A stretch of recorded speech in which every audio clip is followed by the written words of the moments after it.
Ay, haba ng pila. Naku, patay. Naku, gagabihin na naman tayo. Eh, baka hindi umabot to sa pagbe-bake ni Ma'am. Ay, oo nga. Ay, Diyos ko naman. Ma'am, yung mga buntis po pwede pong doon na sa special lane para hindi na po kayo mahirapan. Ha? Bakit po? Hindi po ba kayo buntis? Ha? Buntis.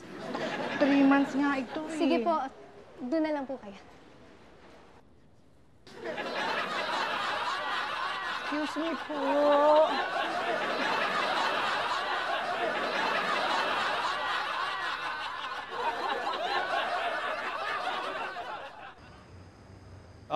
Teka na. Makinig kayo, ha?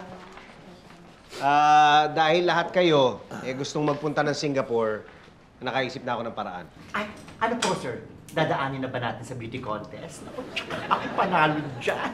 Ako, seniority, panalo ka. Eh, kung pinakamatanda dito eh. Che! At saka mas maganda ako sa'yo, akla. Saka pa! Teka, ano, gusto niyo ba ituloy to? Ha?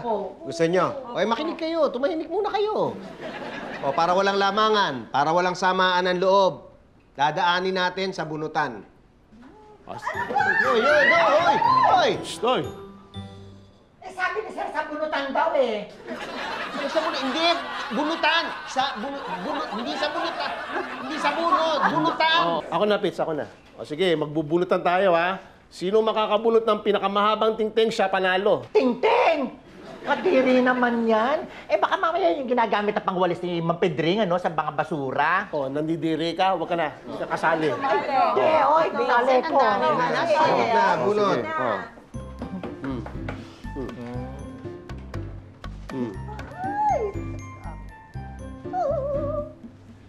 Sabay-sabay niyo itaas, ha? Pagbilang ko 3. Ready? 1, 2, 3.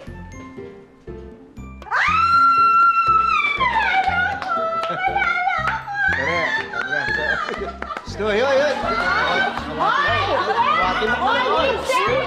Sinabi nung staff eh. Kahit na, Ate Baby. Mali pa rin yun. Yung mga ibang customer nagtsagang pumila dun, oh. Ikaw naman talaga. Uy, Ma'am, ano pinagtatalunan nyo? ma'am, si Ate Baby kasi nagpanggap na buntis sa supermarket para hindi pumila. Kasi ma'am, ano po yung staff kasi doon pinagkamalan akong buntis. Pinanindigan ko na lang po. Nanloko ka? Ay, naku, hindi tama yun. Ma'am, sorry po. Kasi di ba po, pinagmamadali niyo rin kami, kaya naisip ko na rin yun. Miskin na. Huwag nyo nang uulitin, ha? Hindi maganda. Opo, ma'am. Yung kasing staff na yun bida-bida. Akalain niyo ba naman, pinagkamalan akong 3 buwan ng buntis? Sabagay, hindi naman talaga kita masisisi. Ganon talaga mga tao. Malaki lang yung tiyan mo, buntis na. Ay, tama kayo, ma'am. Kahit nga kayo pagkakamalang buntis. Ano? Pero mga 1 buwan lang.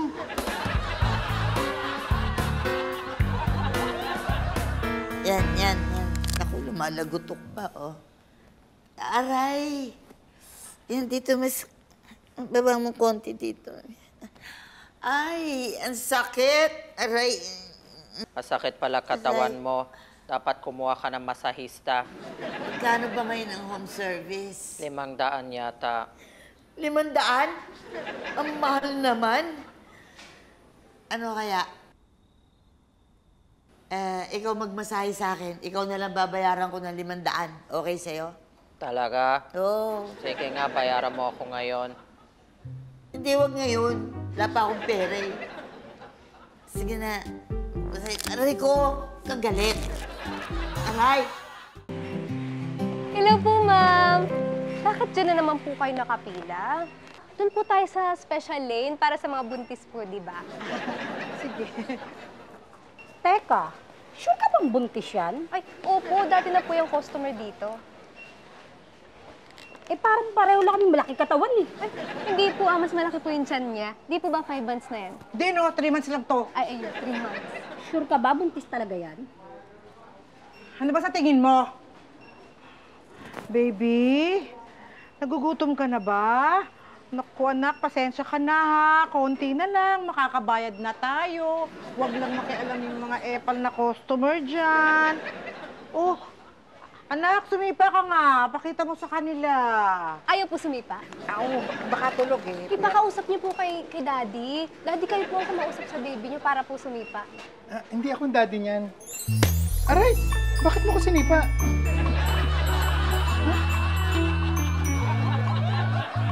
Pag nalaman ni ma'am na nagbuntis ka na naman, magagalit yun. Pero sinabi ko naman sa'yo kung paano nangyari yun, di ba? Eh kahit na, nangako ka sa kanya. Masama yun, tapos ako pa naging tatay? Sorry na. Hayaan mo. Papaliwanag ako kay Ma'am Elsa. O sige na. Hindi nga, Robert, paulit-ulit. Salamat naman. Binisita mo ako dito. Naman, tsaka pinapasyal ko rin tong alaga ko eh. At tsaka nabalitaan ko, madalas raw masakit ang katawan mo. Oo eh, nga. kumusta ka na? Nagpapamasaya ako dyan kay Berta. Okay naman. Kaya lang, kumisan, sa halip na matanggal ang stress ko, lalong lumalala. Ako eh, dapat nagre-relax ka rin. Oo nga. Uy, sige, alis na kami ha. Halika, yatid ko kayo. Ay nako, wag na, mapapagod ka lang. Hindi, gusto ko naman din bisitahin ng bahay mo. Halika na. Hihingi ka lang na naman ng ulam. Check! Gabi. Elsa? Alis na ako. Kumain ka na ba? Hindi pa, pero tanghali na eh. Baka malate ako eh. Ay, baka magutom ka. Hindi, okay lang. Doon lang ako kakain pagka may oras pa, ha? Sige, ingat. Sige, ingat. sige. Ay, sir, ingat po. Salamat. Ma'am, alam niyo po ba to? Pinabalik po ni Mrs. De Los Reyes yung deliver kanina. Bakit daw? Hindi ko po alam eh. Ang sabi po niya, magte-text na lang daw po siya sa inyo. Ito na. Ano? Sabi niya, parang bawas na raw lahat ng cupcake. Huh? Ano ibig niyo sabihin? Doon, buksan mo nga. Ay! Ay, hala. Ano nangyari dyan? Kinagatan tapos nalis yung icing. Ang sarap pa icing, Tami!